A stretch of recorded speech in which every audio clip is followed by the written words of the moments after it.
L'île de Chypre, en Méditerranée orientale, se trouve au carrefour de 3 continents, Europe, Asie, Afrique.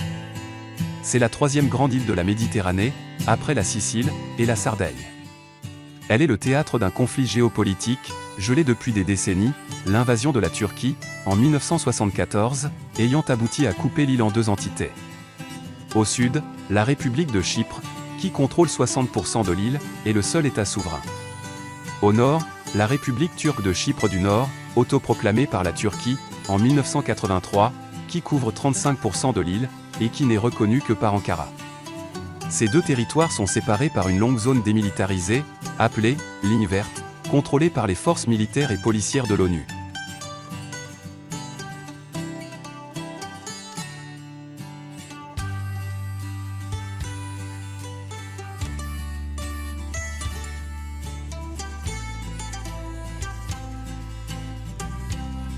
Bonjour.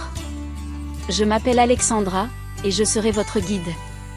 Visitons d'abord l'un des monuments antiques les plus fascinants de Chypre, le sanctuaire d'Apollon Hilatès, un site archéologique tranquille, qui a servi autrefois, pendant plus de 1000 ans, de grand centre religieux, dédié à Apollo, dieu de la forêt. Il ne reste qu'une partie du temple d'Apollon, mais les hautes colonnes reconstruites, vous donnent une idée de sa grandeur passée. C'était l'un des centres de culte les plus importants, attirant des fidèles du 8e siècle avant Jésus-Christ, jusqu'à l'époque romaine. Aujourd'hui, le sanctuaire est un mélange de colonnes restaurées, ruines partiellement debout, et sentiers de promenade paisibles.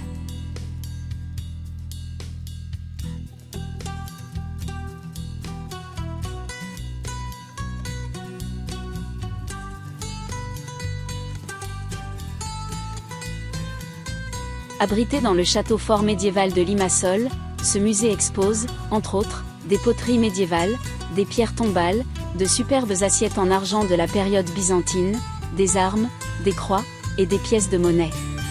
Le château fut construit au XIIIe siècle, sur le site d'un fort byzantin préexistant, près du vieux port. Durant leur domination, les Vénitiens y apportèrent de nombreuses modifications, afin de l'utiliser comme défense pour la ville. Puis, le château fut pris par les Ottomans. Ils l'utilisèrent comme garnison, et comme prison. Durant la domination britannique, il fut transformé en poste de police.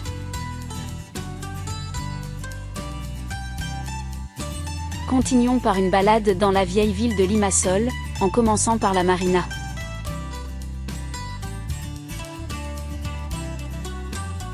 Jetons un coup d'œil à l'église Saint-Antoine,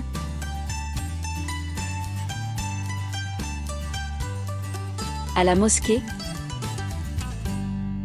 puis promenons-nous dans les rues.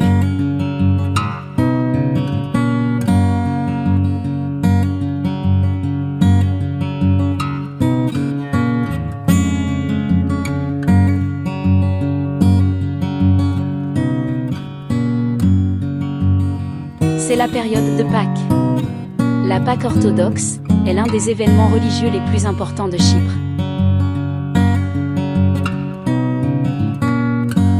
Mais le travail continue dans les ateliers.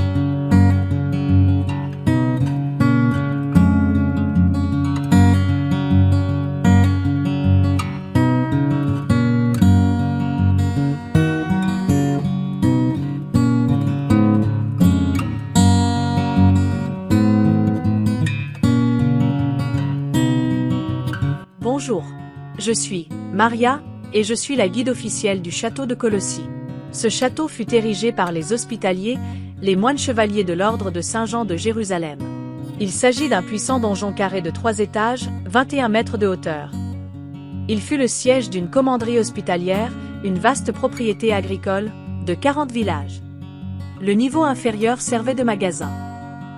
Pour des raisons défensives, l'entrée se faisait par le premier étage. Un escalier de pierre mène aux appartements du maître, constitué de 2 pièces, chacune avec sa cheminée ornée de la fleur de lys.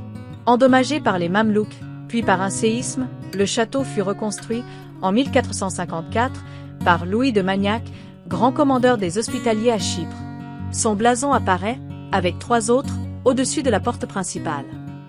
L'écu central porte les armes des Lusignans. Il est entouré par les armoiries des grands maîtres Jacques de Milly, à gauche, et Jean de Lastic. les moines chevaliers introduisirent la culture de la canne à sucre et intensifièrent la viticulture. Ce prospère domaine agricole est l'endroit où les hospitaliers vont fabriquer du sucre, mais aussi du vin, le fameux vin doux de Kumandaria. Dans la cour, subsistent les vestiges d'un puits, d'écuries, d'une raffinerie de canne à sucre, d'un moulin et d'un aqueduc. À côté du donjon, la salle voûtée est ce qu'il reste de la fabrique de sucre que les chevaliers fabriquaient à partir de la canne à sucre.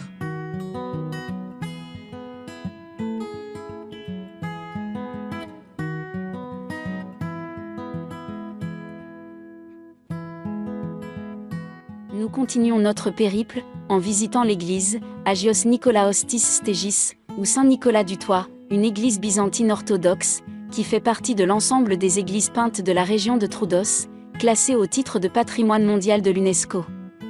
Elle faisait partie d'un important établissement monastique. Un narthex a été ajouté au début du XIIe siècle, ainsi qu'un deuxième toit à pente raide et à tuiles plates, au-dessus de la coupole, comme protection contre la pluie et la neige, d'où l'appellation Saint-Nicolas du Toit. L'intérieur de l'église pourrait très bien être considéré comme musée d'art byzantin, à cause de l'exceptionnelle qualité de ses fresques, de leur conservation, mais aussi par le fait que ces fresques furent exécutées tout au long de 7 siècles, du XIe siècle au XVIIe siècle.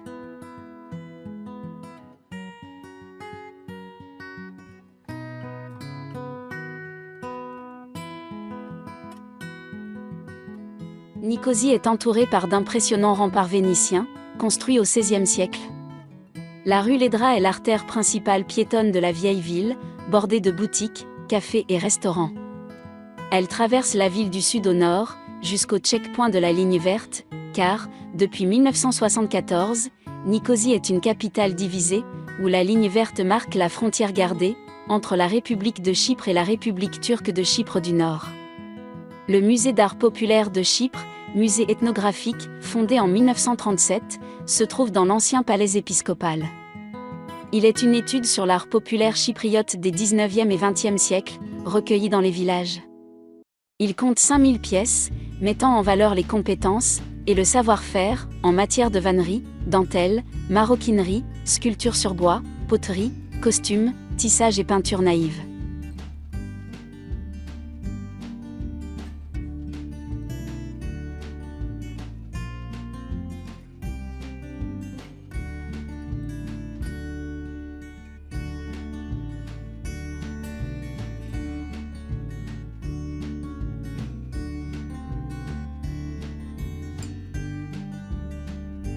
Je vous propose aujourd'hui une petite excursion dans la montagne, avec ses beaux villages et son artisanat local.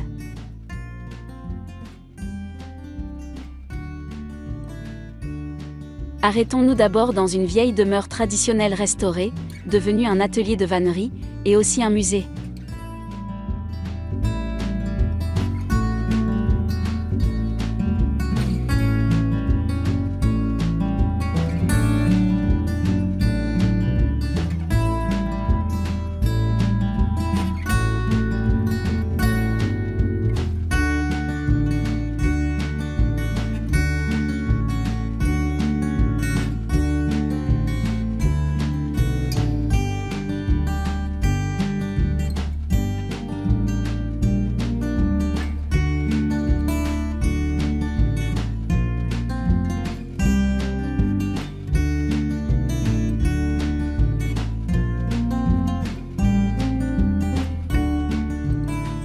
Continuons par le vieux village de Kakopetria, avec ses maisons compactes, qui sont construites l'une à côté de l'autre, principalement en pierre locale, c'est-à-dire en pierre des rivières de la région, et en torchis.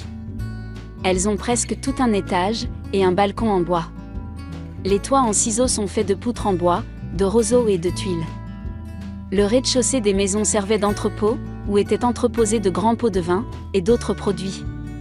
Chaque maison avait sa propre petite cour, dans laquelle il y avait des bûches, que les habitants utilisaient pour cuisiner, ou pour allumer la cheminée. Plusieurs maisons du noyau central du village sont un exemple merveilleux de l'architecture chypriote de montagne.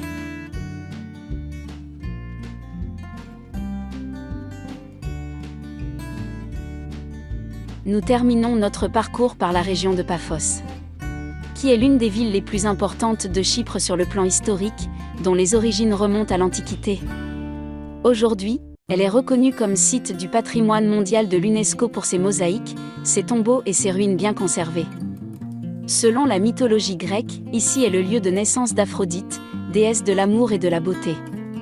Contemplez le rocher d'Aphrodite, lieu légendaire de sa naissance. Vous pouvez maintenant admirer le théâtre gallo-romain de l'antique cité de Kourion. Puis arrêtons-nous à l'église d'Agia Paraskevi, basilique à voûte considérée comme un joyau de l'architecture byzantine.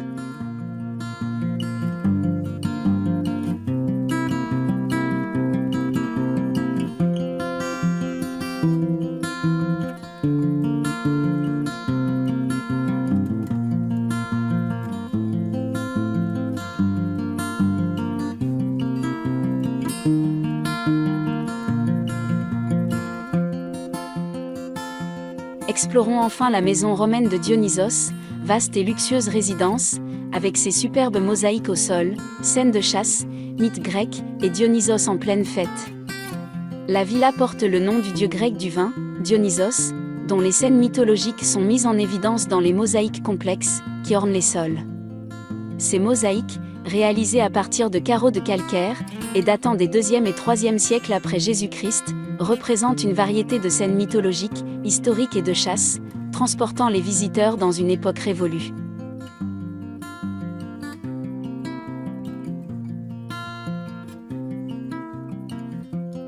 Nous vous remercions pour votre attention et vous souhaitons d'agréables et merveilleux voyages. Nous sommes impatients de vous rencontrer à nouveau.